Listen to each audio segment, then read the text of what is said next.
तो क्या हाल है नाइन्थ पास। इस क्लास में हम सीखेंगे कि कैसे क्वाड्रेटिक इक्वेशंस जो चैप्टर है उसमें तुम डिस्टेंस टाइम वाले जो क्वेश्चंस हैं उनको बहुत आराम से सॉल्व कर पाओ। ठीक है, अब यहाँ पर तुम्हें मेनली प्रॉब्लम क्या आती है कि किसको वेरिएबल लें, किस में से क्या माइनस करें, या क्वेश्चन पढ़ के समझ नहीं आ रहा कि भाई टाइम कहाँ जा रहा है, क्यों जा रहा है, या शुरू ही कैसे करना है। सबसे पहले काम तुम्हें एक चीज़ हमेशा ध्यान रखनी है कि कभी भी तुम्हारे पास अगर डिस्टेंस टाइम वाले क्वेश्चंस आते हैं तो अगर उसमें टाइम अर्ली दे रखा है, यानी अगर गाड़ी, रेलगाड़ी, ट्रेन, प्लेन कुछ भी अगर टाइम से पहले पहुंच रहा है तो तुम्हें एक चीज़ ध्यान रखनी है, वो है तुम नॉर्मल दिनों का टाइम माइनस अर्ली डेज का टाइम माइनस करोगे उसमें से। अब ये क्या है अभी बात करेंगे। अगली चीज़ तुम्हें ध्यान रखनी है, अगर वो कोई चीज़ लेट पहुंच रही है देर से तो तुम लेट वाला टाइम माइनस नॉर्मल टाइम करोगे। और बहुत ऑब्वियस सी बात है कि ये क्यों करेंगे। अगर आप ध्यान से देखो, अगर तुम किसी दिन तुम स्कूल गए, स्कूल जाते हो अगर 10 घंटे में स्कूल अगर तुम पहुंच रहे हो 1 घंटे में, किसी दिन तुम तेज चले और स्कूल पहुंच गए आधे घंटे में, तो भाई नॉर्मल दिन का टाइम ज़्यादा है, उसमें से माइनस करोगे अर्ली डेज का टाइम। ठीक है, यानी जिस दिन तुम जल्दी पहुंचे।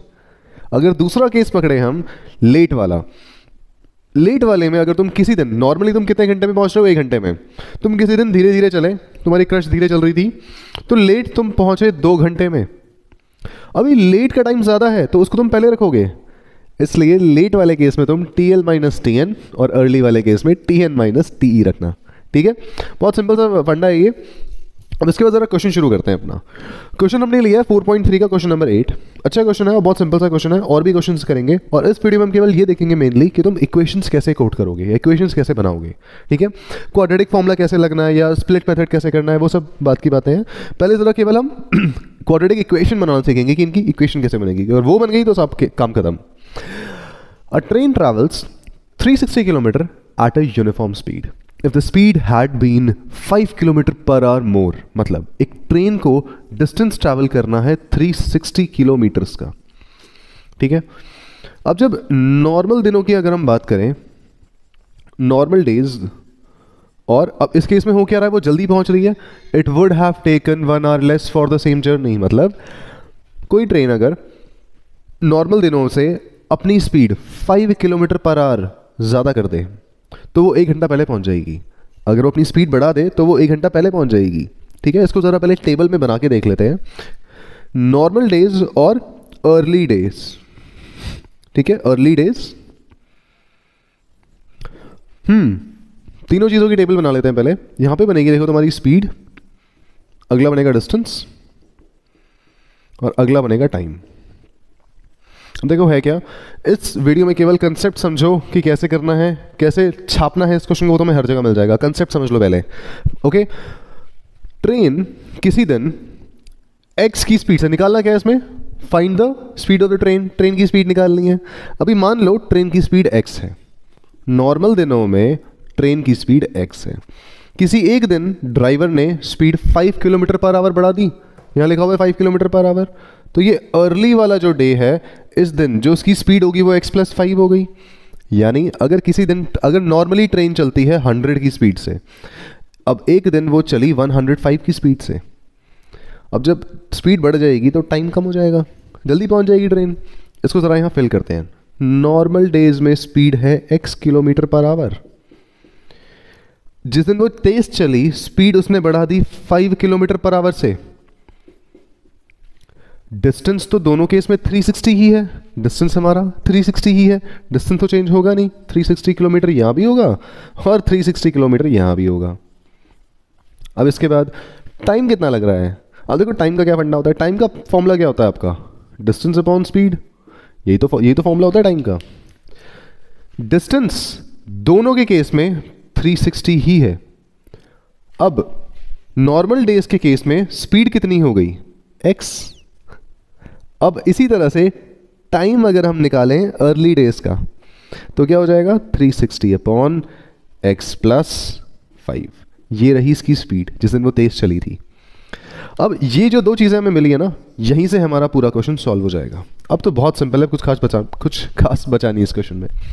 देखो इक्वेशन कैसे कोड होगी, नॉर्मल टाइम हमारा ये रहा और अर्ली टाइम हमारा ये रहा। अब हमें करना क्या है, क्योंकि ये ट्रेन पहुंच रही है जल्दी, यानी अर्ली का केस है, तो अब जो नॉर्मल टाइम है माइनस इनिशियल टाइम करोगे। बेटा नॉर्मल टाइम क्या है आपका 360 upon x, minus early time क्या है तुम्हारा 360 upon x plus 5 equal to किसके आएगा 1 के। अब हमने क्या किया, जो तुम्हारा नॉर्मल दिनों का टाइम है माइनस अर्ली डेज का टाइम है, किसके इक्वल आएगा, जो तुम्हारा टाइम बच गया।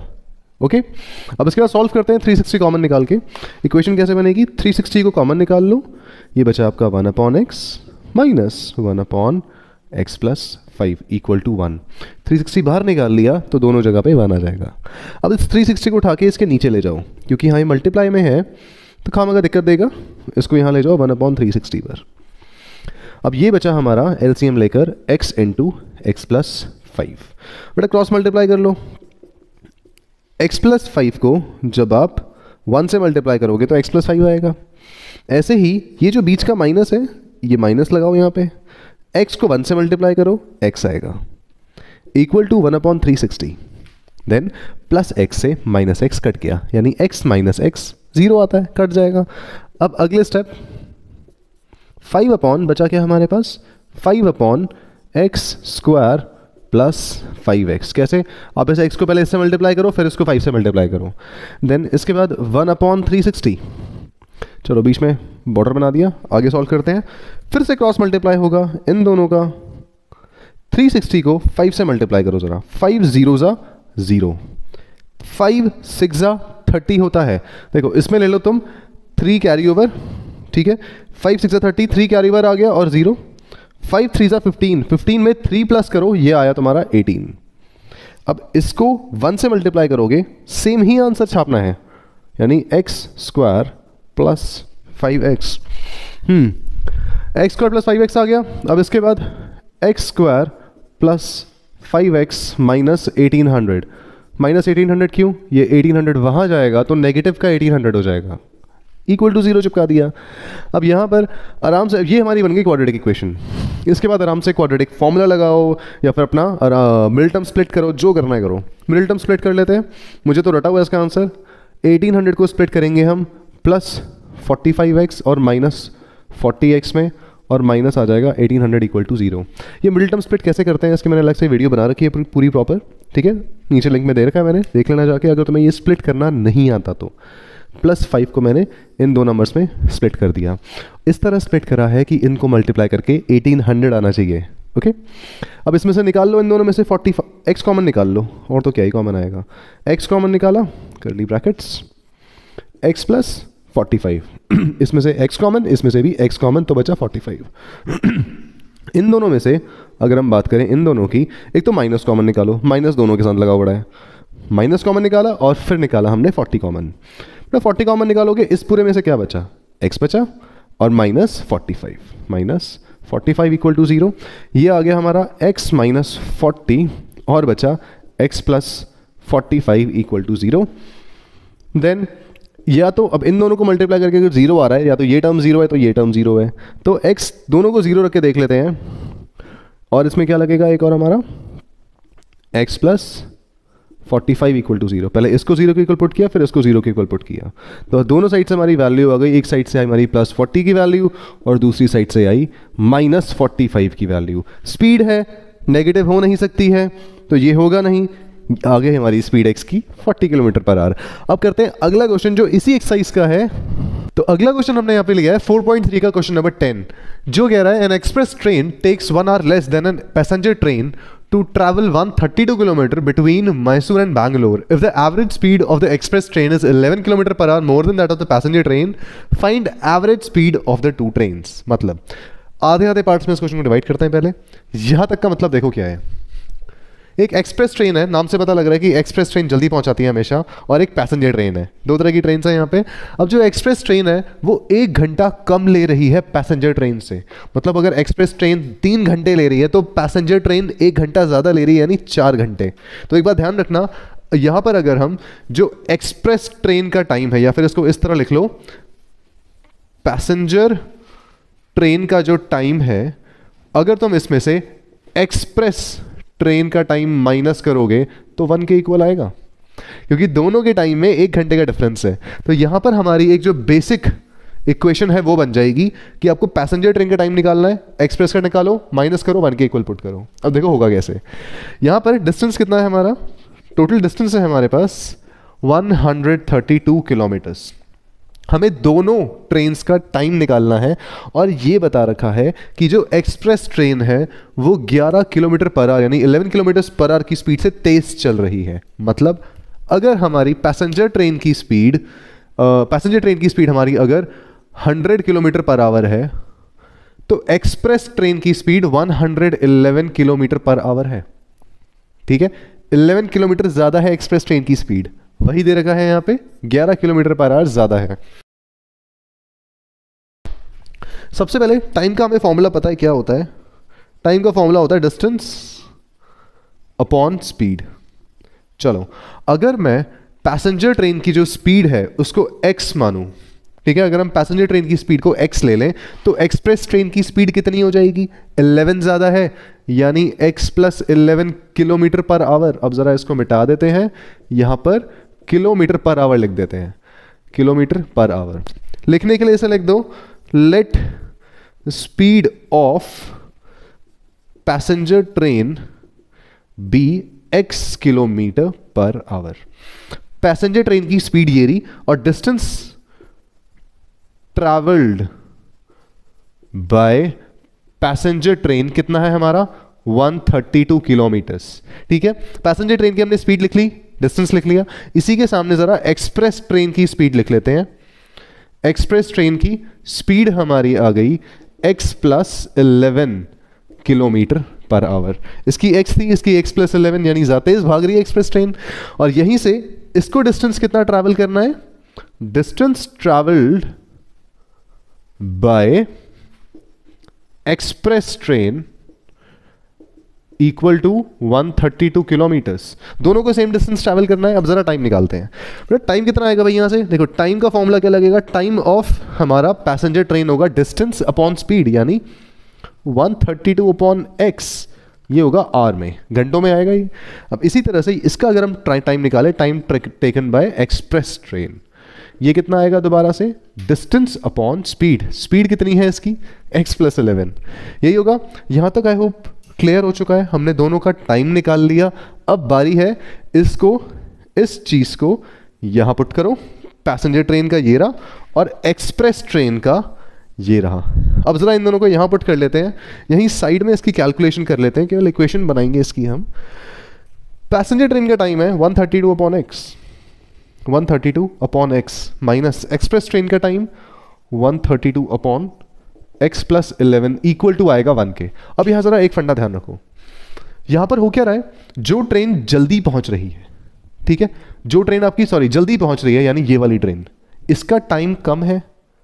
ओके, इसका टाइम कम है और इसका टाइम ज्यादा है, तो हमेशा आप जो टाइम ज्यादा है उसको पहले लिखोगे और जो टाइम कम है उसको बाद में लिखोगे। इसकी स्पीड धीरे है तो ये टाइम ज्यादा लेगी, तो इसका टाइम पहले लिखोगे आप, और ये ट्रेन तेज चल रही है, ये कम टाइम लेगी, यानी अगर ये 5 घंटे ले रही है तो ये 4 घंटे लेगी, तो इसलिए इसका टाइम हम बाद में लिख रहे हैं क्योंकि ये कम है। दोनों को माइनस किया, इक्वल आएगा 1 के, क्योंकि हमें क्वेश्चन में दे रखा है कि इन दोनों के टाइम में 1 घंटे का फर्क है। ठीक है, आगे सॉल्व कर लेते हैं। जो आएगा 132 कॉमन निकाल लिया हमने, यहां बचा 1 upon x minus 1 upon x plus 11 equals 1। Then 132 को यहां नीचे भेज देंगे, ये बच जाएगा हमारे पास 1 upon x minus 1 upon x plus 11 equal to 1 upon 132। इन दोनों का एलसीएम ले लेते हैं, जो आएगा x into x plus 11, x से x कट गया, बचा x प्लस 11। ये माइनस का साइन आराम से यहां पर लगाओ, जब तुम इसको इससे डिवाइड करोगे, इसको इससे डिवाइड करोगे, x प्लस 11 से x प्लस 11 कट जाएगा और बचेगा हमारे पास केवल x। 1 से मल्टीप्लाई करके x के बराबर ही आएगा। ये कैलकुलेशन समझ नहीं आई, दोबारा सुनो, इस चीज को इससे मल्टीप्लाई किया, क्रॉस मल्टीप्लाई भी कर सकते हो, दोनों मेथड्स हैं।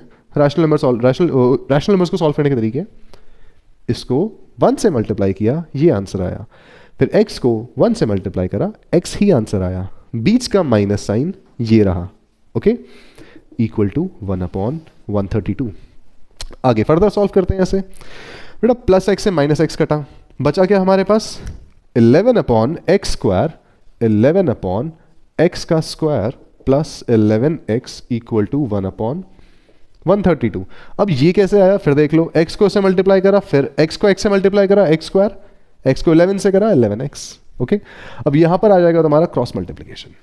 बेटा क्रॉस मल्टीप्लिकेशन के बाद इस पूरी टर्म को जब आप 1 से मल्टीप्लाई करोगे तो आएगा x स्क्वायर प्लस 11x, और 132 को जरा 11 से मल्टीप्लाई करके देखो क्या आएगा, यहीं कहीं कोने में कर लेते हैं। 132 मल्टीप्लाई 11, 231 231 231 231, ठीक है, 2541 1452 हमारा आ गया, इक्वल टू में 1452।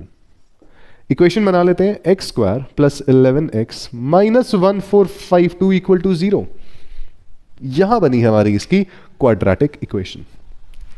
तो कुछ इस तरह से हमारी क्वाड्रेटिक इक्वेशन बनेगी। अब अगर तुम्हें इस पे डी का फॉर्मूला लगाना है, यानी अगर क्वाड्रेटिक फॉर्मूला लगाना है वो लगा लो, मिडिल टर्म स्प्लिट करनी है वो कर लो। अब इसके बाद हम करेंगे इस क्वाड्रेटिक इक्वेशन को सॉल्व मिडिल टर्म स्प्लिट से। तो चलो फटाफट से करते हैं। इसके बाद हमें करना क्या है, 1452 के ऐसे दो फैक्टर्स देखने हैं जिनको प्लस माइनस करके 11 आए। बेटा 1452 के दो फैक्टर्स आप देखो 1452 2 की टेबल में भी आता है, यानी 2 इंटू 7, 52 बचा 26, तो 720 इन दोनों को मल्टीप्लाई करके 1452 आता है, मगर इन दोनों नंबर्स को प्लस या माइनस करके 11 नहीं आता। तो बेसिकली इसके जो दो फैक्टर्स बनेंगे वो बनेंगे 44 इंटू 33। अब जरा गौर से देखो तो 44 इंटू 33 को मल्टीप्लाई करके 1452 आता है, मगर और साथ साथ इन दोनों को माइनस करके 11 भी आता है। तो यही हम दो फैक्टर्स इसके उठाएंगे। अब ये दो फैक्टर्स कैसे आए ये भी देख लो। 1452 का आप क्या करोगे, प्राइम फैक्टराइजेशन। बेटा प्राइम फैक्टराइजेशन 1452 का करोगे, जिसमें 2 से कटेगा 726, फिर 2 से कटेगा, करते करते करते यहाँ पर आपको ना सारे के सारे इसके प्राइम फैक्टर्स मिल जाएंगे। अभी मैं इस वीडियो में नहीं समझा रहा, ये वीडियो बहुत लंबी हो जाएगी। तो करते करते जब तुम्हें पता लगेगा कि भाई ऐसे दो फैक्टर्स, ऐसे दो नंबर्स तुम्हें मिल जाएंगे जिनको प्लस माइनस करके 11 आएगा। ऐसे ही यहाँ पर 44 और 33 मिला। अब चलो आगे सॉल्व करते हैं। X square plus 11x minus 1452। Middle term splitting मैंने सिखा रखी है, अगेन दूसरी वीडियो में जाके देख लेना आराम से। एक्स स्क्वायर यहाँ पे 11x के साथ मैंने बता रखा है, अगर हम ये वाला पेयर ले रहे हैं, यहाँ पर जो साइन लगा इसको 44 के साथ लगाओ, यानी प्लस 44x। अब माइनस करना पड़ेगा तो माइनस 33x, यानी इस नंबर को हमने इन दो नंबर्स में स्प्लिट कर दिया, माइनस 1452 इक्वल टू 0। चलो फटाफट से जरा कॉमन निकाल लेते हैं पहले दो नंबर्स में से। बेटा इनमें से कॉमन क्या आएगा आपका, x कॉमन निकाला, ये नहीं दूसरा वाला, हाँ x कॉमन निकाला, x प्लस 44, इन दोनों में माइनस है तो माइनस बाहर निकाल लो इन दोनों में से। 33 इन दोनों में कॉमन आएगा, क्यों, 33 इसमें, ये 33 की टेबल में भी आता है।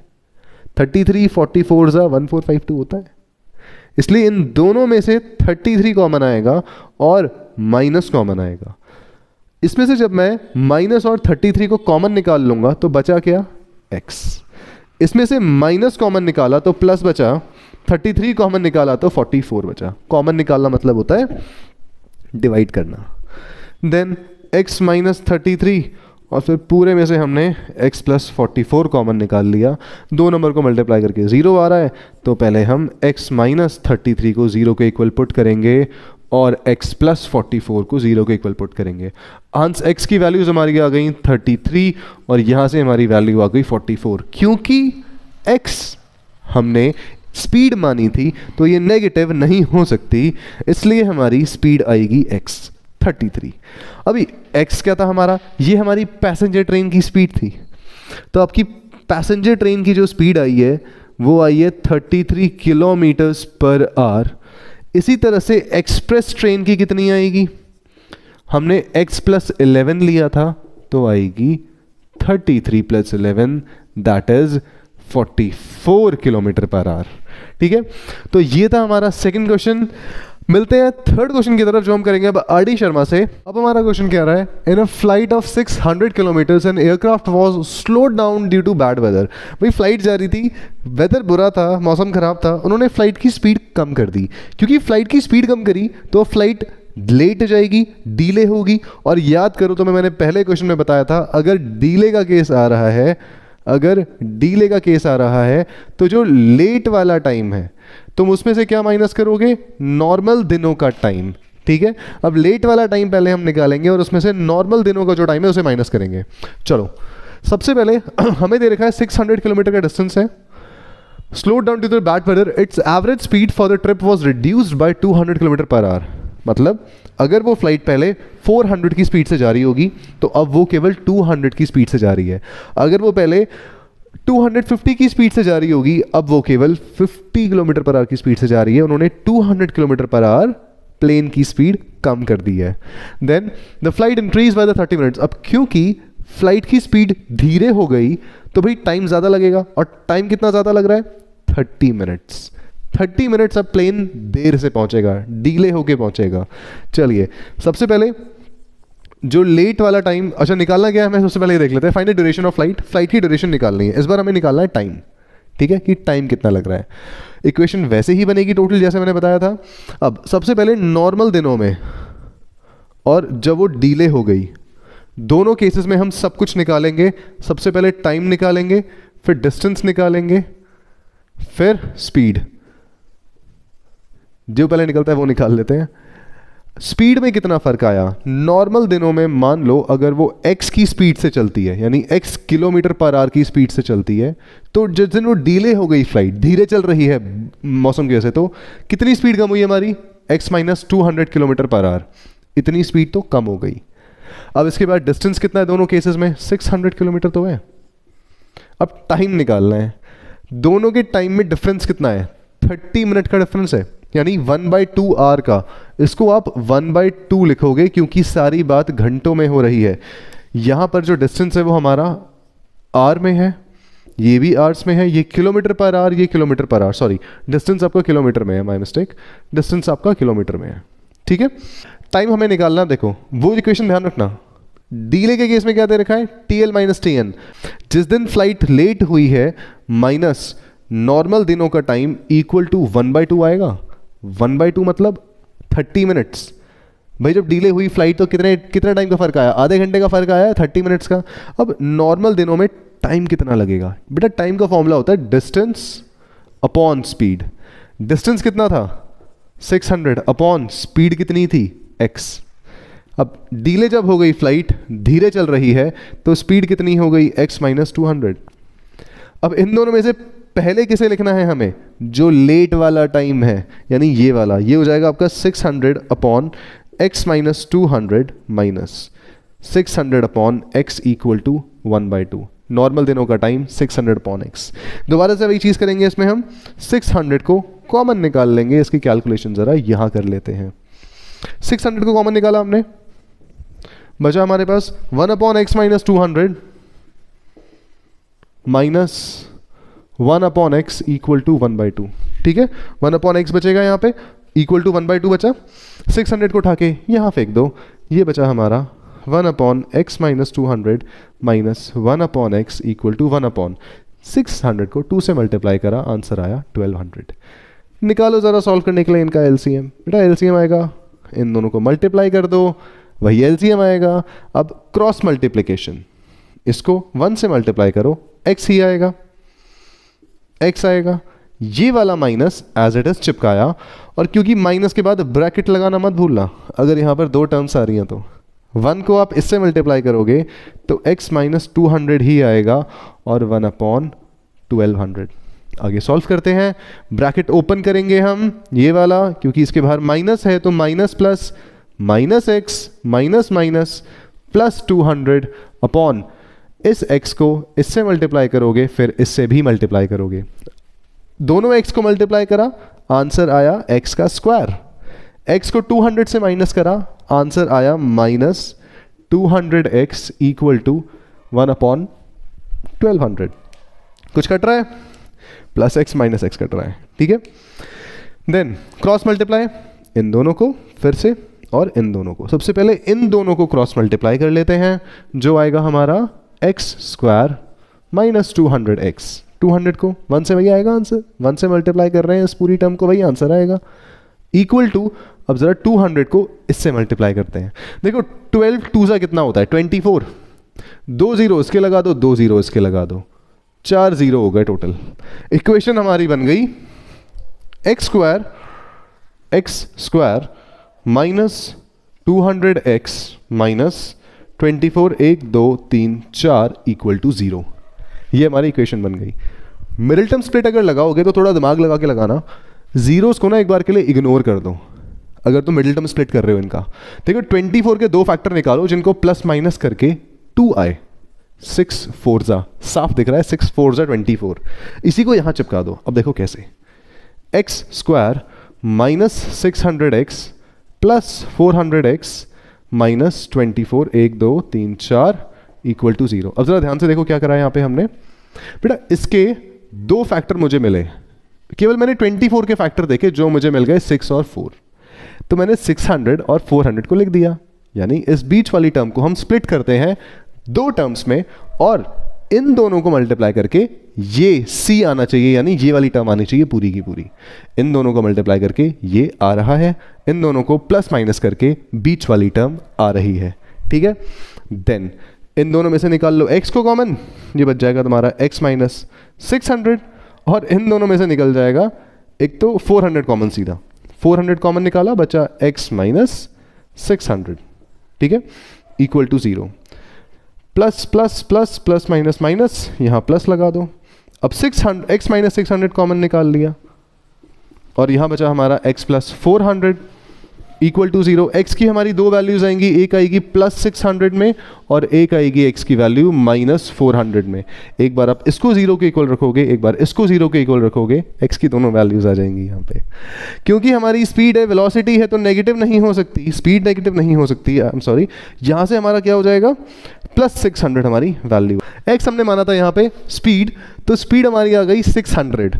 अभी स्पीड आई हमारी 600 और भाई टाइम निकालना बचा है। हमसे क्या पूछा जा रहा था, ड्यूरेशन ऑफ द फ्लाइट निकालनी है। अब ड्यूरेशन ऑफ द फ्लाइट कैसे निकालोगे, 600 अपॉन x कर लो, 600 अपॉन x, 600 अपॉन x की वैल्यू भी तो हमारी 600 ही आई है, तो ये टाइम कितना आ जाएगा हमारा 600 अपॉन 600, ये आ जाएगा आपका 1 आवर, यानी 1 घंटा लगेगा फ्लाइट को पहुंचने में। ठीक है, इसको ज़रा यहाँ से अलग कर लेते हैं। बस दैट्स इट। सो यहाँ पे हमारी फ्लाइट को लगेगा 1 घंटा। सो ये था हमारा पूरा का पूरा टॉपिक, जिसमें हमने देखा कि कैसे आप डिस्टेंस टाइम को बहुत आराम से कर सकते हो। जो चीज़ें बताई हैं ध्यान से नोट डाउन कर लेना, उन्हें स्टार मार्क करके रखना कॉपीज में, तभी दिक्कत ना आए।